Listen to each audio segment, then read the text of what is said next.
کتاب المستدرک علی الصحیحین للحاکم النیسابوری، چاپ دار الفکر، الجزء الثالث، کتاب چھپی ہے سنت 2009 میں، حدیث صفحہ نمبر 337، حدیث نمبر ہے 4686۔ ام سلمہ رضی اللہ تعالی عنہ کہتے ہیں کہ رسول پاک صلی اللہ علیہ وآلہ وسلم کو میں نے یہ کہتے سنا ہے، علی مع القرآن والقرآن مع علی لن یفترقا حتی یرد علی الحوض، علی علیہ السلام قرآن کے ساتھ ہیں اور قرآن علی علیہ السلام کے ساتھ ہے، اور یہ دونوں ایک کبھی الگ نہیں ہوں گے اس وقت تک کہ اب حوض کوثر پہ مجھ پہ وارد ہو جائیں۔ حاکم کہتا ہے صحیح الاسناد حدیث 4686 وافقہ الذہبی فی التلخیص صحیح، ذہبی نے بھی کہا کہ حدیث صحیح، ٹھیک ہے نا، حدیث صحیح۔ تو جو شخص قرآن کے ساتھ، قرآن اس سے کبھی الگ نہیں، علی علیہ السلام ولی کل مؤمن من بعد، جو رسول پاک صلی اللہ علیہ وآلہ وسلم کے بعد سب مسلمانوں کا ولی سردار ہے، اس نے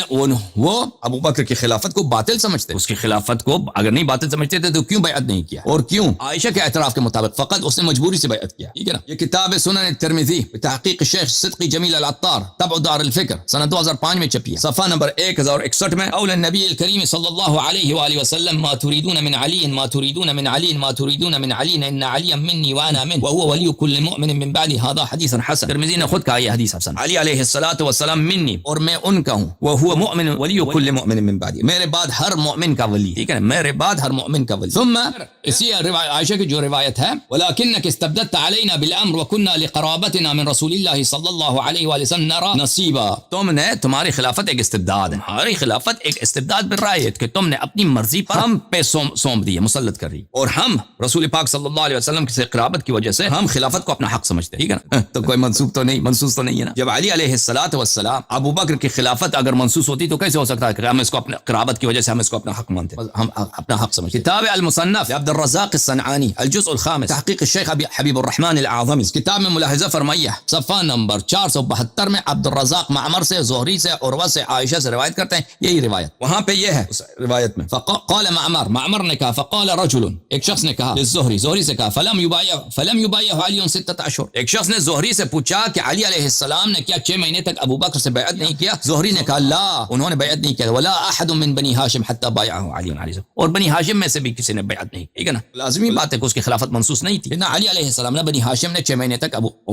بکر سے بیعت کیا۔ تو بہرحال میرے محترم ناظرین، اب میں نے یہ باتیں سب آپ کی خدمت میں پیش کی، کس لیے؟ اس لیے کہ آپ کی خدمت میں ہم ثابت کریں کہ ابو بکر کی خلافت منسوخ نہیں ہے، اہل بیت علیہ السلام کی زبان سے ہم نے ثابت کیا، ابو بکر اپنے لسان سے، عمر کے لسان سے، عائشہ کے لسان سے، اب ان کے اعلام و مشاہیر کے لسان سے میرے محترم ناظرین آپ کی خدمت میں عرض کریں۔ یہ کتاب ہے میرے محترم ناظرین غایۃ المرام فی علم الکلام لسیف العامدی، جو سنہ 631 میں دنیا سے گئے ہیں، یہ کتاب چھپی ہے الجمہوریہ العربیہ المتحدہ سنہ 1971 میں، سنہ 1971 میں سوریہ، شام اور مصر ان دونوں نے اتحاد کیا تھا کہ ہم ایک ہی عرب ملک ہے، ٹھیک ہے نا، اس زمانے میں اس کو جمہوریہ عرب یونائٹڈ عرب ریپبلک کہا جاتا تھا، یہ دونوں ایک ہی ملک تھے اس زمانے، کچھ عرصے تک یہ دونوں ایک ملک رہے۔ اس میں صفحہ نمبر 276 میں، واما معتقد اہل الحق من اہل السنہ واصحاب الحدیث هو ان التعیین غیر ثابت بالنص بل بالاختیار، کہتے ہیں ہمارا حق بات یہ ہے کہ ہمارے جماعت عمریہ کا جو ان میں سے جو اہل سنت ہے اور اصحاب الحدیث ہیں، اہل الحق من اہل السنہ، اس کا مطلب ہے ماتریدیہ اور اشاعرہ، ماتریدیہ و اشاعرہ، اور اصحاب الحدیث جو ہیں یہ محدثین حضرات ہیں، احمد بن حنبل والے، ماتریدیہ، اشاعرہ اور احمد بن حنبل، ابن تیمیہ کا جو گروپ، یہ سب ان کا اجماع ہے کہ تعین غیر ثابت بالنص بل بالاختیار، کسی کی نص سے ثابت نہیں، اختیار سے ثابت، تو ابو بکر کی نہیں ہے نا، یہی ان کے علماء کا جب اجماع ہے، جب ان کا علماء کا اجماع ہے کہ کسی پر نص نہیں ہے تو ثابت ہوا کہ ابو بکر پر نہیں۔ یہ کتاب ہے الحسام المسلول علی منتقصی اصحاب الرسول صلی اللہ علیہ وآلہ، تالیف محمد ابن عمر ابن مبارک الحضرمی، متوفی سنہ 930 میں، یہاں پر صفحہ نمبر 55 یہ حضرت فرماتے ہیں قد انعقد الاجماع على انه صلی اللہ علیہ وآلہ وسلم لم ينص لامتی على استخلاف احد معین، کہتے ہیں ہمارا اجماع کہ رسول پاک صلی اللہ علیہ وآلہ وسلم کسی معین شخص کی خلافت پہ نص نہیں فرمایا۔ پتہ چلا عزیزوں کی خلافت ابو بکر کی منسوخ نہیں، ابو بکر کی زبان، عمر کی زبان، عائشہ کی زبان، اہل بیت علیہ السلام کی زبان اور ان کے علماء کا اجماع، ابو بکر کی خلافت منسوخ نہیں ہے، اللہ اور رسول صلی اللہ علیہ وسلم سے ثابت نہیں، اگر اللہ اور رسول صلی اللہ علیہ وسلم سے ثابت نہیں تو پھر یہ خلیفہ کیسے ثابت ہوا؟ خلیفہ کیسے بنا؟ کیا اللہ اور رسول صلی اللہ علیہ وسلم نے فرمایا، ٹھیک ہے نا، اللہ اور رسول صلی اللہ علیہ وسلم نے فرمایا کہ تم کو حق ہے کہ میرے بعد تم خلیفہ کسی کو بنا لینا، بولا ہے؟ ایسی کوئی حدیث ہے تو ہمیں بتاؤ، کیا کوئی ایسی حدیث بھی نہیں ہے، ٹھیک ہے نا۔ تو پھر ابو بکر کی خلافت کا یہ فارمولا کہ اگر مثلا مہاجرین انصار ثقیفہ بنی ساعدہ میں کسی کو خلیفہ بنائیں تو وہ خلیفہ برحق ہو جاتا ہے، وہ بھی نہیں ہے، اس کی بھی کوئی حدیث نہیں۔ اگر اس کی حدیث ہوتی تو ابو بکر کی خلافت جب اس نے مرتے وقت عمر کو جو خلیفہ بنایا، اس نے جانشینی کا اس کو تعین کیا ہے، تو پھر وہ اس کا کیا کرو گے؟ اگر خلیفہ مہاجرین انصار کو بنانا ہے اور ابو بکر نے کیوں تعین کیا، ٹھیک ہے نا، اور پھر عمر نے صرف 6 آدمی کو، اگر سب مہاجرین انصار کی ڈیوٹی ہے کہ بنا دیں، صرف 6 آدمی کو کیوں شورا میں داخل کیا؟ صحیح ہے نا؟ تو پھر پتہ یہ چلا کہ وہ بھی کوئی فارمولا نہیں۔ اچھا، اللہ رسول صلی اللہ علیہ وسلم کی جانب سے کوئی حکم نہیں، اس کی خلافت کے اجماع بھی باطل ہو گئی، کیونکہ میں نے ابھی دکھایا اہل بیت علیہم السلام بنی ہاشم اس کے خلافت کے مخالف تھے، ٹھیک ہے نا؟ اب مزید اجماع پہ اگر چاہیں تو بات کریں گے۔ اب میرے محترم ناظرین، ابو بکر کی خلافت پہ نہ اللہ کا حکم ہے نہ رسول صلی اللہ علیہ وسلم کا فرمان، تو اس کا شرعی حکم کیا ہے؟ شرعی حکم یہ ہے، سورہ مبارکہ مائدہ آیہ نمبر 44، ومن لم يحكم بما انزل اللہ فاولئک هم الکافرون، جو کوئی فیصلہ کرتے ہیں بغیر ما انزل اللہ، جو کوئی فیصلہ کرتے ہیں بغیر ما انزل اللہ، اور ابو بکر کی خلافت ما انزل اللہ میں نہیں ہے، نہ قرآن میں نہ سنت میں، جو کوئی فیصلہ سناتے ہیں بغیر ما انزل اللہ کے، اولئک هم الکافرون، وہ ہے ہی کافر۔ ترجمہ دیکھو عزیز، ترجمہ اس آیت کا ترجمہ آپ کو دکھائیں اردو زبان، سورہ مائدہ آیہ نمبر 44، ویب سائٹ سے دکھا دیتے ہیں تاکہ طبیعت خوب بحال ہو جائے، طبیعت خوب صاف ہو جائے، ٹھیک ہے نا، تاکہ کوئی کسر نہ رہے۔ محترم ناظرین، ومن لم يحكم بما انزل اللہ فاولئک هم الکافرون، جو لوگ اللہ کی اتاری ہوئی وحی کے ساتھ فیصلہ نہ کریں، پورے اور پختہ کافر، پورے اور پختہ کافر، ٹھیک ہے نا؟ اوے بھائی، اوے ابو بکر خلیفہ ہے، خلیفہ ہے، خلیفہ ہے، اوے تم یہ فیصلہ کرتے ہو نا، اس نے خود بھی فیصلہ کیا تھا کہ میں خلیفہ ہوں، صحابہ نے بھی فیصلہ کیا تھا کہ میں خلیفہ، وہ خلیفہ ہے، یہ تو اللہ نے نازل تو نہیں کیا نا، ومن لم يحكم بما انزل اللہ، اور فیصلہ کیا تم نے بھی، انہوں نے بھی فیصلہ کیا نا۔ دیکھو کہ جالندری صاحب نے کیسا طاہر قادری نے کیا ترجمہ کیا، اور جو شخص اللہ کے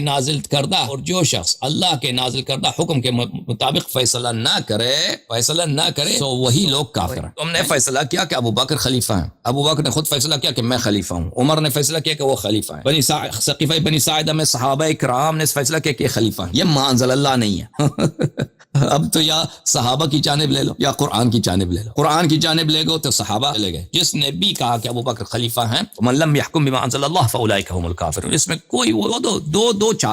چار والی بات، اس میں کسی قسم کی گنجائش نہیں، بات بہت واضح ہے۔ یا تو تم قرآن کی جانب لے لو، صحابہ کو بولو کہ ابو بکر کی خلافت باطل ہے، اس کی خلافت کی حقیقت کو، یا تو قرآن و سنت میں ابو بکر کی خلافت دکھاؤ، وہ تو ہم ثابت کر چکے ہیں کہ وہ منسوخ نہیں ہے، ٹھیک ہے نا، تو ہم ثابت کر چکے ہیں اس کی خلافت منسوخ نہیں، یا پھر قرآن سے کافر ہو جاؤ کہ ہم قرآن کو نہیں مانتے، بھائی تم کفر کا راستہ اختیار کرو، اور کوئی راستہ نہیں تمہارا۔ دیکھو اس آیت کا ترجمہ جالندری صاحب نے کیا، اور جو خدا کے نازل فرمائے ہوئے احکام کے مطابق حکم نہ دے تو ایسے ہی لوگ کافر ہیں جی۔ ٹھیک ہے بھائی، صحیح ترجمہ کیا نہیں کیا میں نے، ملاحظہ فرمائے سورہ مبارکہ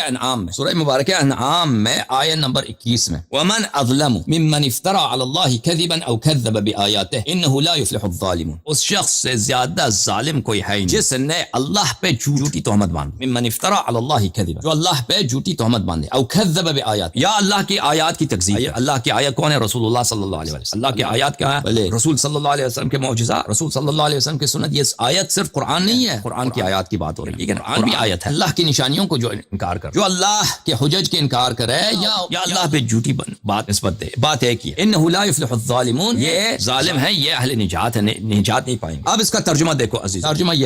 یہ ہے مثلا طاہر قادری صاحب نے یہ ترجمہ، اور اس سے بڑا ظالم کون ہو سکتا ہے جس نے اللہ پر جھوٹا بہتان باندھا۔ اور تم کہتے ہو کہ ابو بکر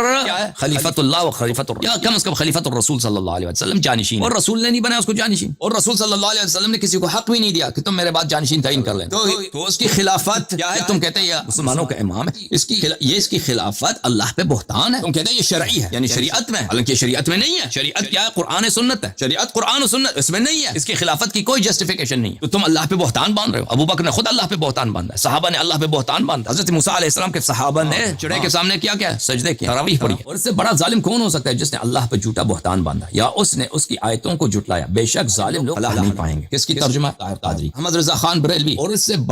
بڑھ کر ظالم کون؟ جو اللہ پر جھوٹ باندھے یا اس کی آیتیں جھٹلائے، بے شک ظالم فلاح نہ پائیں گے۔ سب سے بڑا ظالم وہی ثابت ہوا، سب سے بڑا ظالم ابو بکر، اور جن لوگوں نے اس کی خلافت کی تعین کی ہے اور تائید کی۔ اگلا آیہ ملاحظہ فرمائیے میرے محترم ناظرین، سورہ مبارکہ عنکبوت میں آیہ نمبر 68، ومن اظلم ممن افترى على الله كذبا او كذب بالحق لما جاء ليس في جهنم مثوى للكافرين۔ طاہر قادری، اور اس شخص سے بڑھ کر ظالم کون ہو سکتا ہے جو اللہ پر جھوٹا بہتان باندھے یا حق کو جھٹلا دے اور اس کے پاس آ پہنچ،